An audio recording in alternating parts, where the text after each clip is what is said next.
using ChatGPT in the essays. Have you ever seen adoption of technology that's so quick? 3 months, all of them, all their essays on ChatGPT. Right? You think back about the internet, how long did the internet take to take off? How long did the World Wide Web? It took years. How long did cryptocurrency take to, well, right, Bitcoin now, or up and down. But it took cryptocurrency almost 8 years. When these two guys, well, two of them actually, but they work under a pseudonym called Satoshi Nakamoto, wrote this white paper. It was meant to be a pee money, right? I don't want to go through the bank because the bank will always charge me interest. So I pay you direct, you pay me direct. So we cut away the bank middleman. It was never meant to be speculative. It was meant to be a peer-to-peer platform. Like now you use PayNow and all that, but it goes through the bank, right? They want to cut out the bank.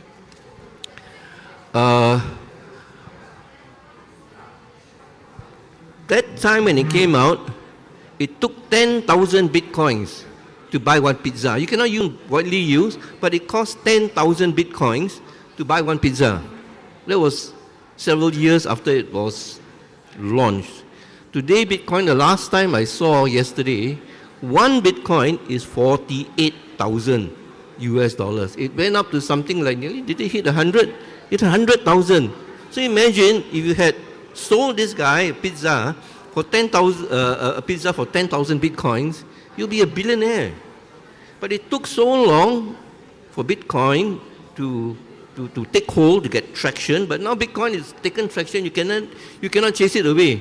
The banks try to control it, cannot. Governments try to regulate it, cannot. It has taken on a life by itself. But so November, 2 months ago, November, I was asked to deliver the same commencement address to the new group of graduating students. So this time, you know what I did? I used ChatGPT. I swear. I used ChatGPT, I keyed in a few keywords and I jumbled it a bit. So I did not tell any of the organizers what my speech was. I went up, I delivered the speech, then everybody listened. Clap, clap, clap, clap, clap. Then I said, actually, I don't deserve your applause. Because I didn't write the speech. They liked it so much, no clapping. No, I didn't write it. Then I asked, who wrote it? Nobody there to say, oh, look, blank, blank. So one professor said, ChatGPT. I said, yes, absolutely right. ChatGPT. Okay, timing. So telling me about timing. Okay, so yeah, I didn't know there was a timer there. So the message I gave to the students was, bottom line, don't be afraid of technology. Embrace technology, use it. But don't become over-reliant on it. I think that is the one of the message. And the other one is interdisciplinary. I got 4 minutes, is it? Yeah. 4 minutes, okay, 4 minutes. I'm a very fast speaker. The interdisciplinary, right? No engineer now works alone. You look at the car of the future, it's going to be an electric vehicle. No more, you open up, no more internal combustion engine. But you look at the car of the future, the electric vehicle, it's autonomous. It's a car, it's got 4 wheels, it's got a steering wheel, right? Goes on the road, it's got suspension springs, and so it's still mechanical. But instead of an internal combustion engine now, you have a very small motor, about this size. And underneath what you have, instead of one battery, you have hundreds of batteries underneath. You have a computer that runs everything. It connects to the satellite system. It drives autonomously. You don't need driver anymore. You go inside, they'll take you. And that's happening because already and in case you don't know, all our MRT trains are no more driver. You look around for driver, how come I got no driver? No more, it's all fully autonomous. So engineering moving forward is going to be interdisciplinary. It's going to be driven heavily by technology, and the challenges facing the engineers coming out, you have to embrace technology, you have to learn to work with other disciplines And you have to continually keep on learning to make sure that you are still relevant. Thank you, Anthony, for sharing. I didn't write ChatGPT. This one, Yeah. this one not ChatGPT. Yeah. So I was just, when I was being asked to, moderate for this fire chat, so I just want to find out, what are the things that was actually developed by Singapore. If you don't mind, flash my deck, right?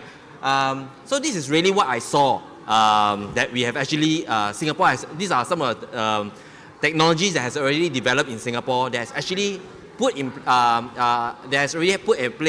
in the various worlds, rather various countries, right? So I think we are probably more familiar with Creative. They come up with the sound systems, right?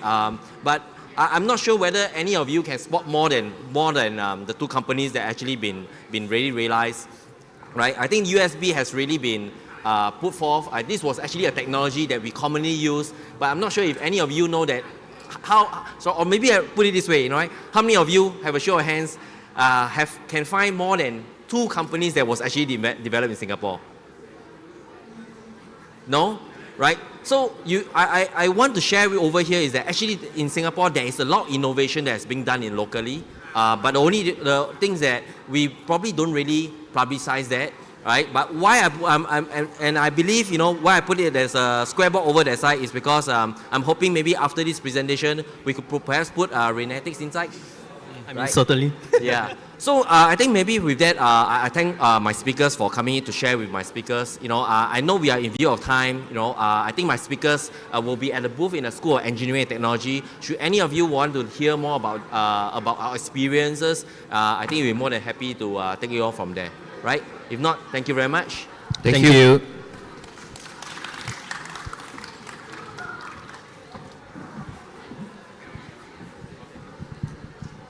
Thank you.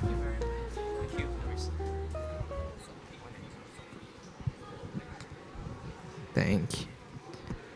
All right, ladies and gentlemen, we hope you guys had a robust insight into the art of engineering and entrepreneurship. I think we have best of both worlds, yeah? Oh, yes. With that, I would like to thank Dr. Teo, Mr. Wong, and Dr. Yi for the intriguing segment. And if you're keen on being an engineer someday, why not just pop up by our School of Engineering and Technology booth to uncover the wonderful opportunities that they have to offer. So, for those of you guys who have joined us here in MDIS campus and also on live telecast at Facebook, welcome to MDIS Open House 2024, Flight to Success. I'm your first officer, Shah. And I'm your second officer, Lee Chun. Next up. So, Shah, do you remember that our MDIS Airlines was down in 2019? Yes. Do you remember what happened? Yes. What was it? COVID-19. Right? Yes. Okay. So, when that happened, the viruses and bacteria in everywhere, what did you advise all your relatives and everyone? To always stay hydrated. So that's all? Yes. Just drink more water, drink more water. Lemon water, coconut water. Was that enough? No, that's not. Okay. So how do we go about dealing with that? Like all these viruses and there's no medications for that either. Yes. We only get vaccinations, booster and then booster and booster again and again. Yes, right? Correct. So for the benefit of everyone, there's no medicine to treat viral infection. So now we are moving from pandemic to endemic. Correct. So our next guests are none other from the MDIS School of Life Science. They are Dr. Ang Swee Kim, the head of the School of Life Sciences, as well as Dr. Sunesh, a senior lecturer. So let's welcome them for this special in-flight masterclass on life sciences as we take a corkscrew dive into the topic of immunology. So Dr. Ang and Dr. Sunesh, please.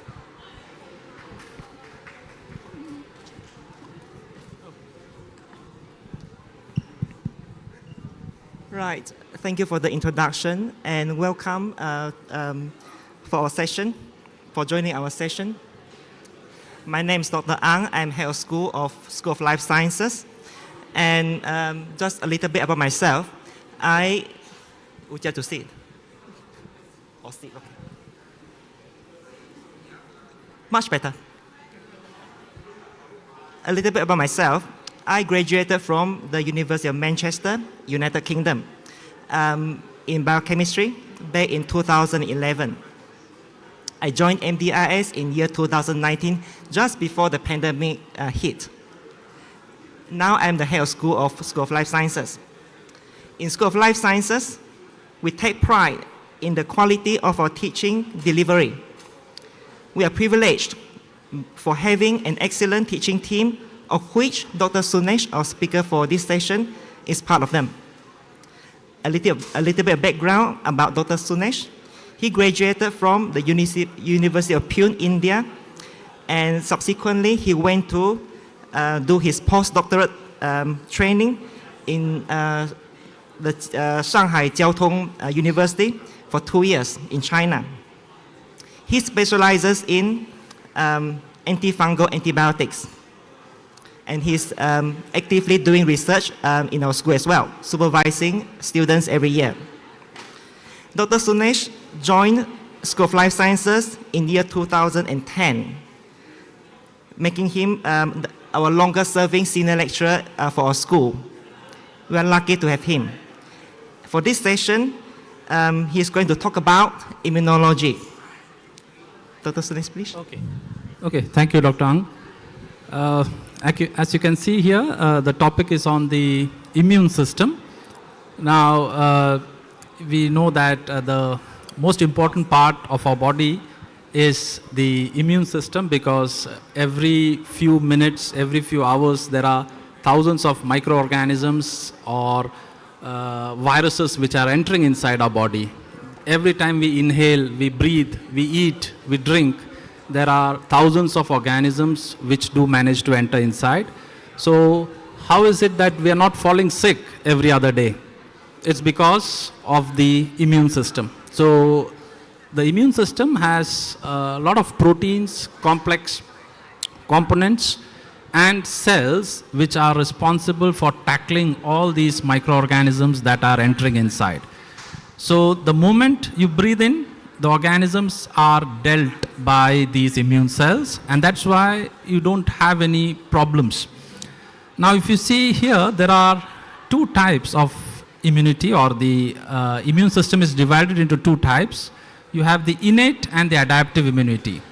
Now, innate immunity is when a child is born. The moment you come on the surface of this earth, you already have the inborn immunity. So you have innate immunity which protects you right from the time you are born, and it is responsible for protecting a child. That means when a child is born, you see that the child is also exposed to various types of microorganisms, and the innate immunity keeps fighting and making sure that the child doesn't fall sick every other day. Adaptive immunity takes time. So sometimes the innate immunity is not able to fight off all these germs, all these microorganisms that manage to enter inside. So then the adaptive immunity steps in. So as I just mentioned, you can see the innate immunity, they are the ones which recognizes anything that enters your body immediately, and they start the fight. So there's no chance of the organism multiplying or causing the disease or attacking your tissues and organs. So it is making sure that the person doesn't fall sick. Most of the time this works well. The innate immunity is good enough. It can tackle all the known pathogens, and at the same time they are also responsible for giving the messages or alerting the other components of the immune system. So it alerts or gives the messages to the adaptive immunity. Now this is the time when the innate was not capable to remove all the pathogens by itself. Then the adaptive immunity or acquired immunity, these are the terminologies used, they step in, and they are the ones which are responsible for attacking that powerful virus or bacteria which has entered inside your body. And the good thing here is that they all have memory, so they remember. So that's why some diseases you might not be getting twice. So like chicken pox, for example, okay, or measles. because the memory is retained by these adaptive cells. So the two types of cells under this particular group is the B cell and the T cell. So the B cells are the ones which are responsible for producing antibodies. Now this is a very usual common term that we come across in many articles, journals about the antibodies. So whenever the B cell gets activated, we call them as plasma cells which produce these antibodies. And the T cells are the ones which are responsible for killing any infected cell or alerting and giving the information to the other cells. So the T cell has a subdivision called cytotoxic T cell and helper cells. So you see the T helper cells are very important. If the T helper cell is attacked, your overall immunity goes down. So that's why the HIV attacks the T helper, that is CD4 cells, and your overall immunity goes down because the T helper cell is no longer able to function. So this was just a brief idea about how the immune system in your body works and how they are able to protect you from various types of microorganisms that enter in your body every few minutes, every time you breathe in. So if there are any questions, we can try to discuss. So any questions from the floor or prospective students? So how was it? This is a like taster of our real delivery of a lecture session. Any question from the floor? Oh, a question there.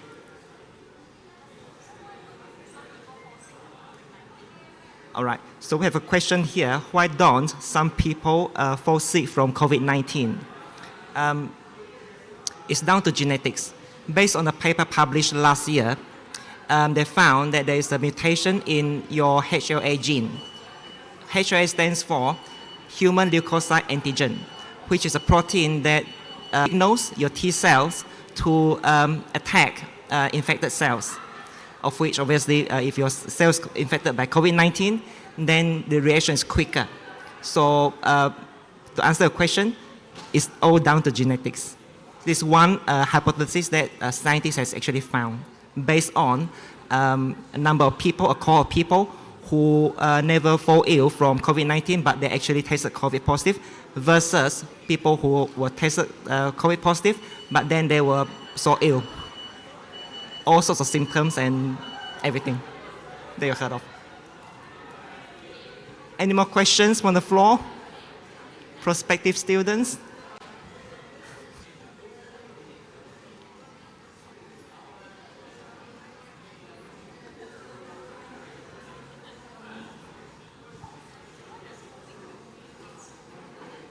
Right, we have a second question there.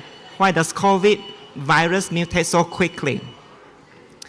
Well, coming from molecular background, I will answer from my perspective of being a molecular scientist. So, COVID-19 or SARS-CoV-2 virus is actually a RNA virus, which means that in order for the virus to replicate itself, the genome, which is the RNA, must be replicated or copied. So the enzyme that's involved in the copying of the RNA molecule is not very effective or efficient. So that means that from one copy of RNA genome to another, there's a tendency of making mistakes, therefore contributing to what we call mutation. So whenever a mutation occurs, depending on the site of mutation, that will lead to whether the virus become more virulent or more mild, or less infectious or more infectious. For example, if we have the variant we have now, it's typically more spreads more quickly because the mutation happen to happen in the spike protein. Okay, and that also confers to different spectrum of the cell that it infects. If you compare the latest variant with the original variant during the when the breakdown first happened in 2019, the cell spectrum of the latest variant are actually more interested in infecting your upper respiratory cells in your throat lining in your nostrils. And if you sneeze, and that spreads, therefore it spreads more quickly. And for the original strain, during the when the outbreak first happened, it was actually more interested in affecting your lungs, cell linings in your lungs. So contributing to severe complications, especially pneumonia. So therefore, it's seemingly more dangerous, if you like, and become more mild in terms of the symptoms. But now, thanks to the immunity program, okay, most people are actually immunized. So therefore, you don't see the symptom that much that happen inside a body because you are immunized. But then you still can develop symptoms such as sneezing, loss of taste, smell, and so on. But they have to remember that COVID-19 is still largely not well understood because you don't know is interested in not only your nostrils, your respiratory cells. It's also interested in your immune cells. It can attack T cells, actually, not only HIV virus. It can also infect your neuron cells, explaining why certain people experience loss of taste and smell. I hope that answers your question. It's a bit long. Any more questions? So I have a question here for Dr. Sunesh, because he's specialized in bacteria and bacteriology in general. How bacteria become resistant to antibiotics? So what are the mechanisms that confer the resistance of certain strains of bacteria become resistant to antibiotics? Yeah, usually when the bacteria is constantly exposed to various types of antibiotics, if, for example, if we keep taking antibiotics without any reason, without prescription, there are high chances that a few of these bacteria, they can acquire some antibiotic resistant plasmids. Okay, so that makes them avoid the antibiotics that are taken in future. And this is one of the reasons. There are plenty more reasons, but one of the main reasons for developing resistance is this. So whatever medications are given to you, you have to stick to them as per the general physician. Do not prescribe yourself, consume any drugs without prescription. Or also, if there is a per dosage given for 5 days and you start feeling better from the second day, don't stop the prescription that was given to you. You continue, you complete the full course which was given by the physician. So that makes sure that all the bacteria and the chances of developing resistance is negligible. To add on, you have to bear in mind that antibiotics in general, if you take antibiotic pills, they actually don't kill the entire population of the bacteria. So those that are not being killed, they actually, you have to pay attention to them because they may have developed some resistance already, okay? And again, coming from molecular background, I can explain. Hopefully it's not too deep for you to listen to, but biology students should be able to grasp the knowledge from here. So there are mainly three mechanisms where bacteria can gain resistance against antibiotics. The first mechanism is that as soon as the antibiotics enter the cell of the bacteria, it has enzymes that can break down the antibiotic itself, i.e., you come to my house, I kill you, okay? Second mechanism is that once the antibiotics enter the bacterial cell, the cell has mechanism to pump it out, to eject it outside the cell before it's effective or exerts its effect on the cell. Third mechanism, they develop resistance in a way that the pore or the holes on the surface of the bacteria is closed, so blocking the antibiotics from entering the cell. So those are the three main mechanisms of how bacterial cell can gain resistance against antibiotics. Any more questions? Prospective students? Curious about immunity or COVID-19 in general?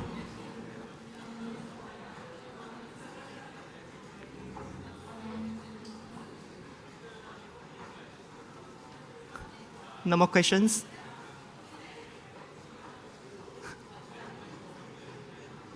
Well, I believe For attending the session. thank you.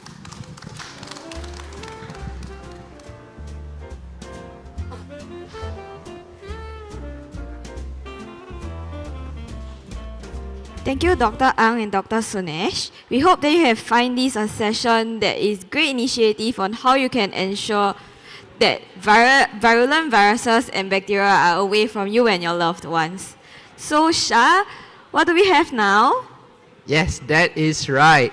So on behalf of the crew, I ask you that you direct your attention to landing because there are workshops happening around the MDIS campus. So please feel free to take a walk around the campus and don't forget to stamp your passports because you will get a chance to win fancy prizes. Yes, and for those of you who is watching